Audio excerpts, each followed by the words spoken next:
Hello, everybody. All right. We're going to have a brief webinar today. I think this whole thing probably within 30 minutes or so, if you're trying to time things.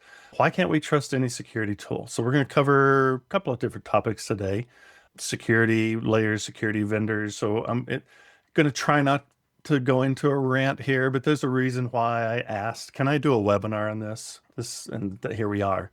And then I'm going to highlight some recent updates for DefectDojo Pro, specifically our MCP server. We have some new resources to help with OWASP, the latest top 10, as well as their Agentic AI top 10, which was released in January, I believe.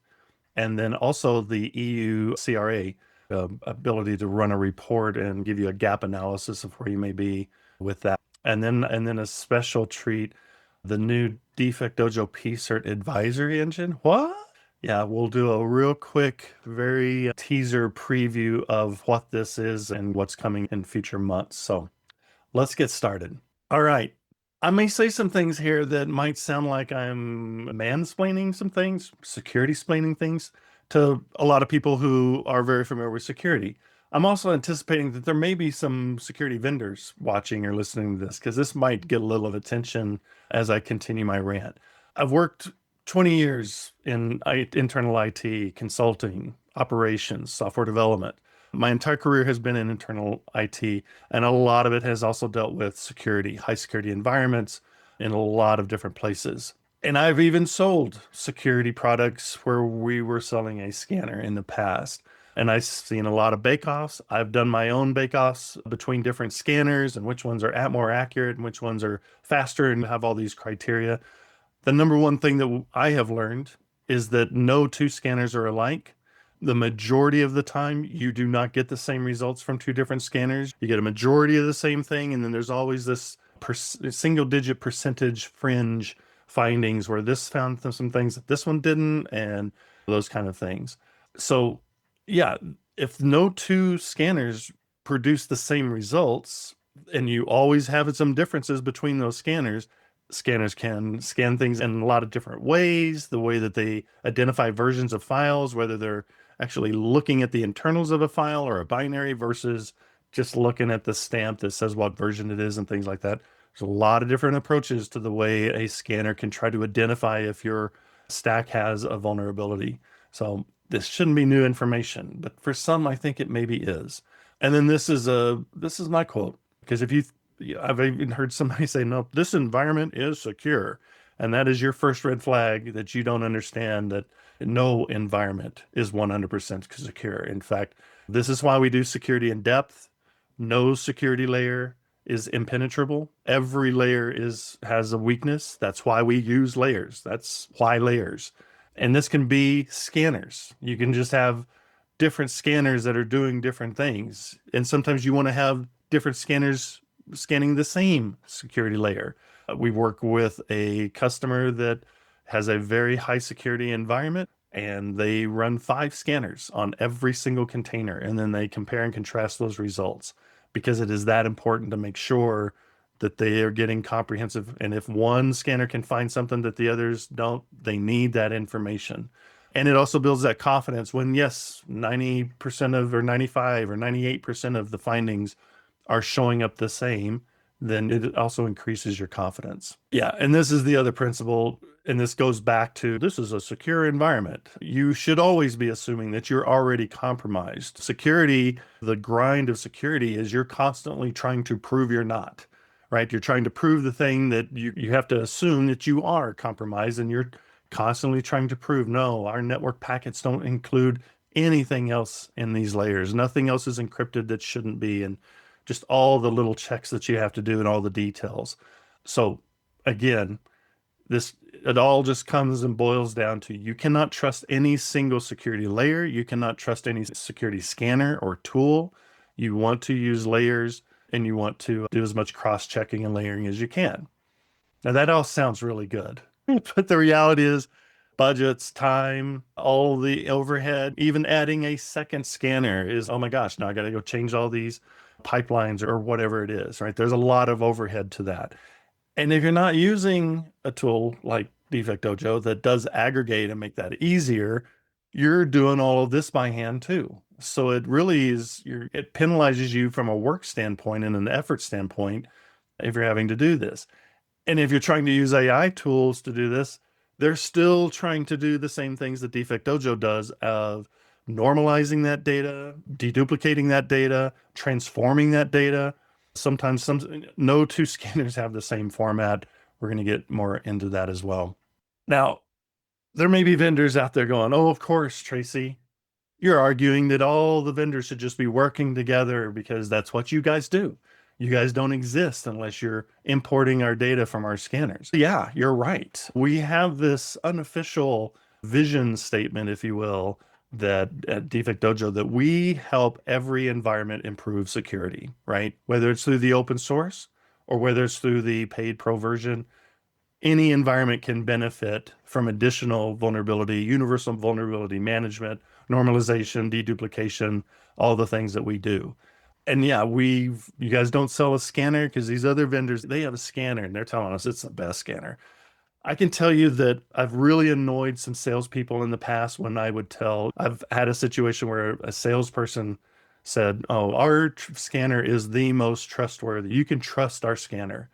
And that immediately I knew undervalued or undermined our credibility because in security, you cannot trust any scanner. What you should be saying is to any prospect is, we have a great scanner and it's very accurate and it catches as many things as we can possibly put into that scanner, but as you cannot trust any scanner. So you should be using multiple scanners, but you should definitely be including ours in that pack. That's really the message that you should be hearing from vendors, that they understand security principles, that they're putting your security first and not their own aspirations. So why am I ranting? Why is this coming up? Why did I ask, can I do a webinar on this? Because I was working on a parser. DefectDojo supports parsers for the community version as well as the pro version.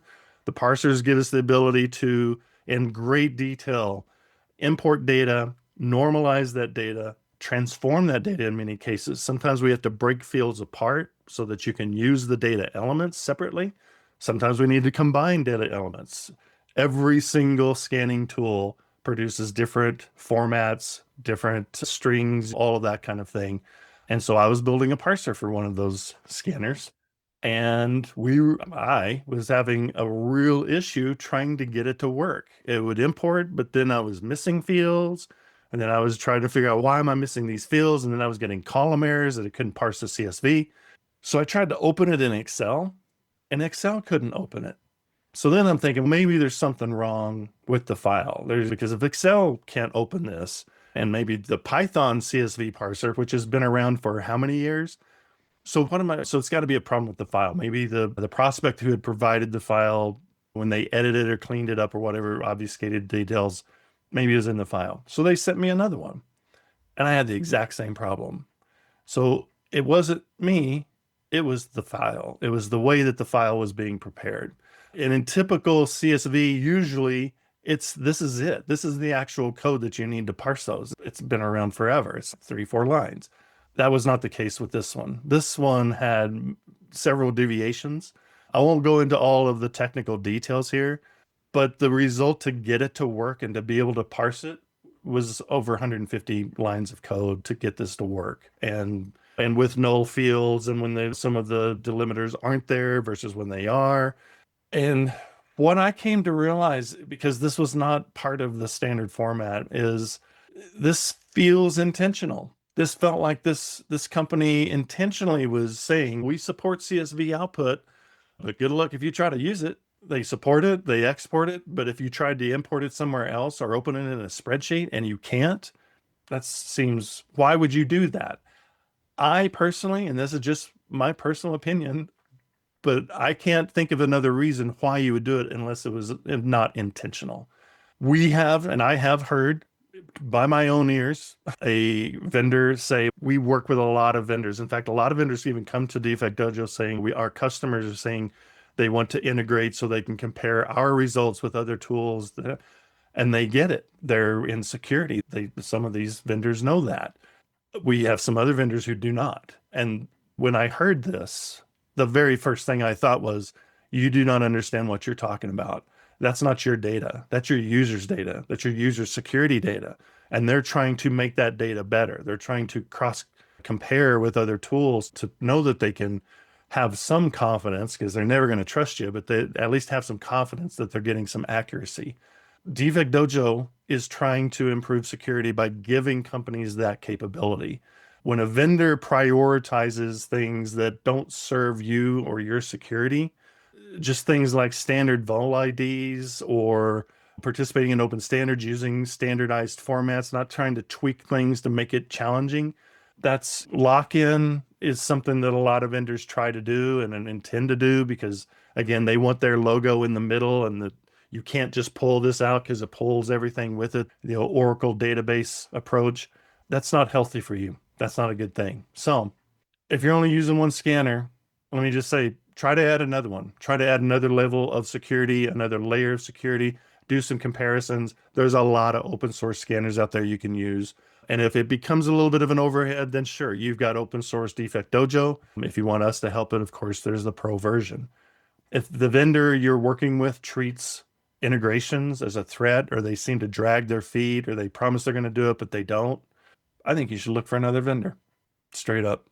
Vulnerability scanner vendor lock-in. Yeah, if you're going to use, or if you feel like you're locked in and you can't possibly exfiltrate yourself out of that, you can also use open source DefectDojo to help break that vendor lock-in, because it will give you the ability to see. I think of it as all of a sudden my scanners just become different sensors, right? I'm going to aggregate all of that data. I can deduplicate between tools if you're in the pro version. And that gives me ability to use more scanners, but I see it as if it were just one super scanner that is trying different approaches and things like that. So that's the big takeaway. That's what I was like, I got to do a little webinar on this and do a little pitch on this. Any questions or comments, Chris? We will move on, but that's the pitch. You cannot trust any scanner. You should be using multiple scanners. It's not a pitch necessarily to use DefectDojo. It's a pitch to improve your security and understand which vendors have your best interests at heart.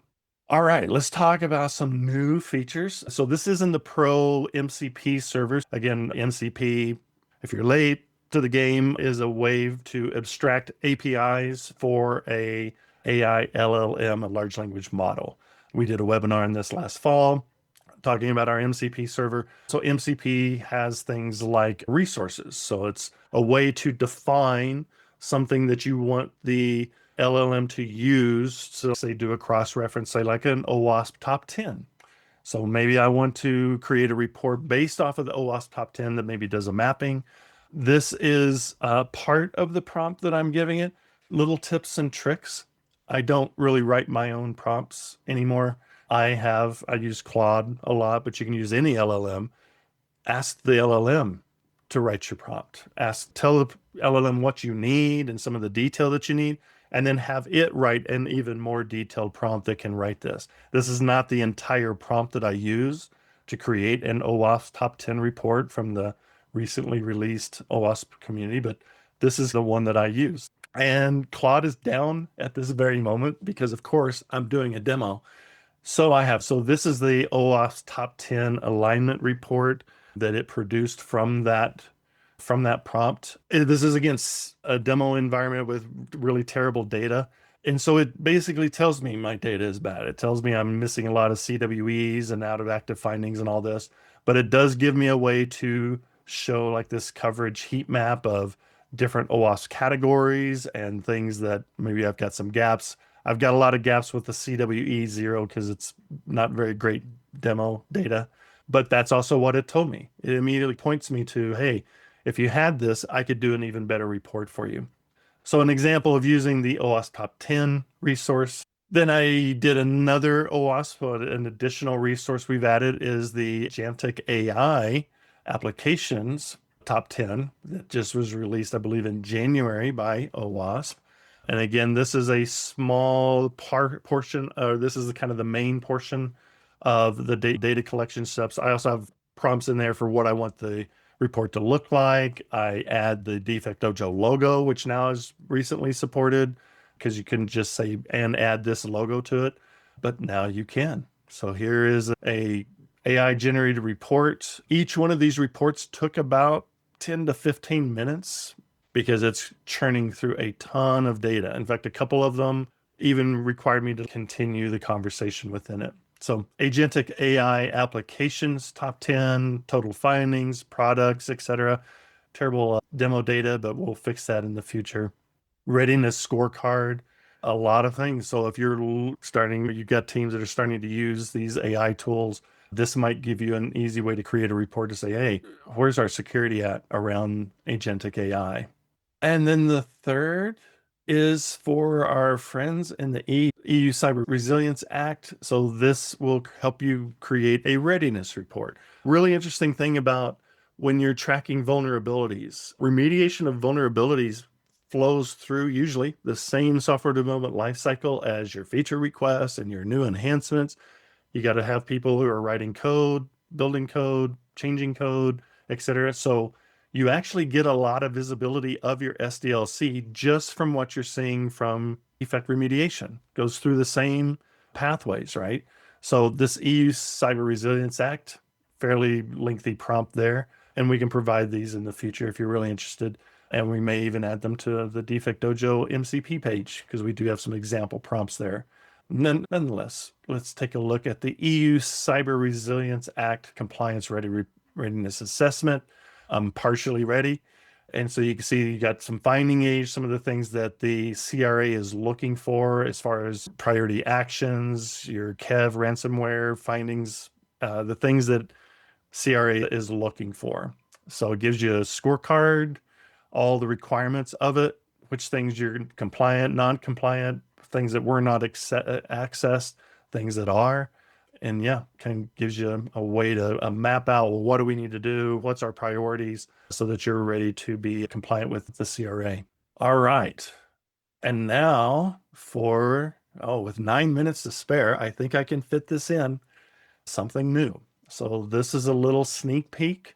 Nothing you see here is not in beta. Everything you see here is in beta. So everything here could change, but this is the new product security incident response team advisory engine.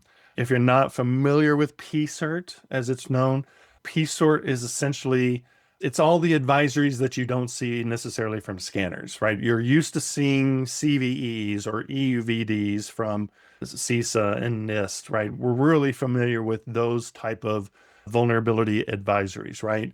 But there is a lot of other advisories that come from S providers or database providers or just product network devices, all these different manufacturers. And they have their own feeds of things that they have found. Sometimes those things refer back to CVEs and things like that.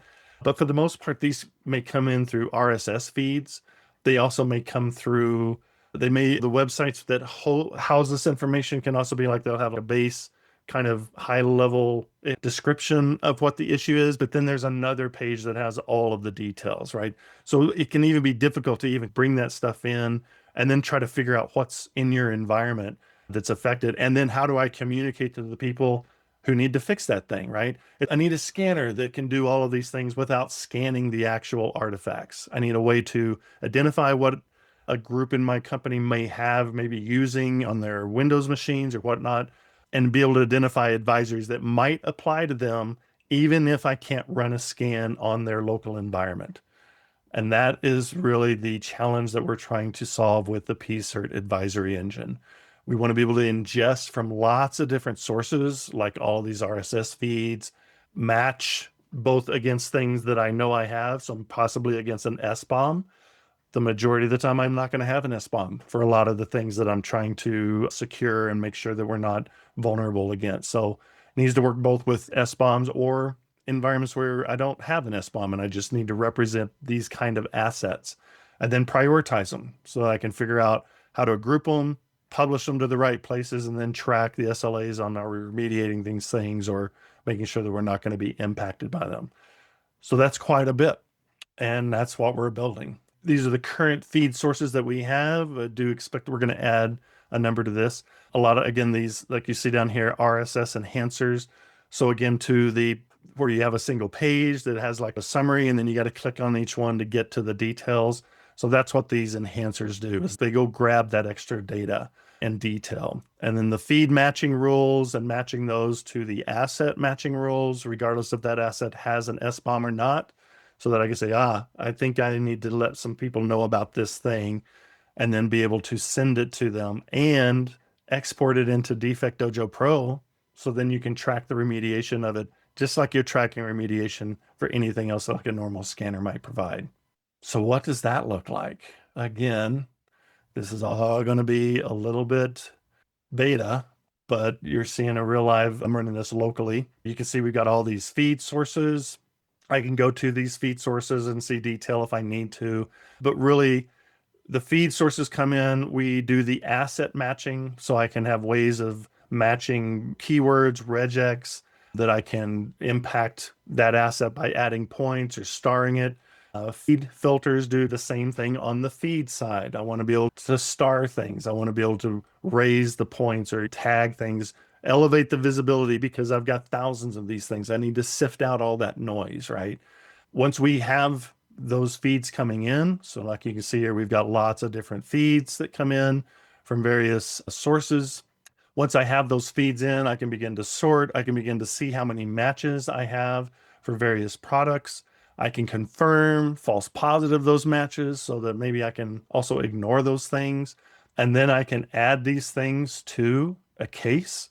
So a case would be something where I start to organize these things into different groups, that things like maybe CVEs and wants, immutable. I may be sorting these things by components or group. There's all different ways I may want to organize these things. When I organize those findings, then I can add those to an advisory. And then that advisory is what I'm going to send to the various groups within my organization. I can have this approval status, or once I publish it, the advisory gets locked. So we can have the advisories that include all this information. And then once I publish it to DefectDojo, you can see right here that PSIRT advisory comes in. You can see I've got a couple of different tests here, and those tests, these alerts, or that the alert, the test is essentially like the case, and then the findings, the feed items, those turn into findings in DefectDojo. So then this goes to that group, or the group can then use DefectDojo to track these. You get things like the mitigation policy, references, all the detail is all in there. So you can just immediately get everything you need to make sure that you're not vulnerable with that particular issue.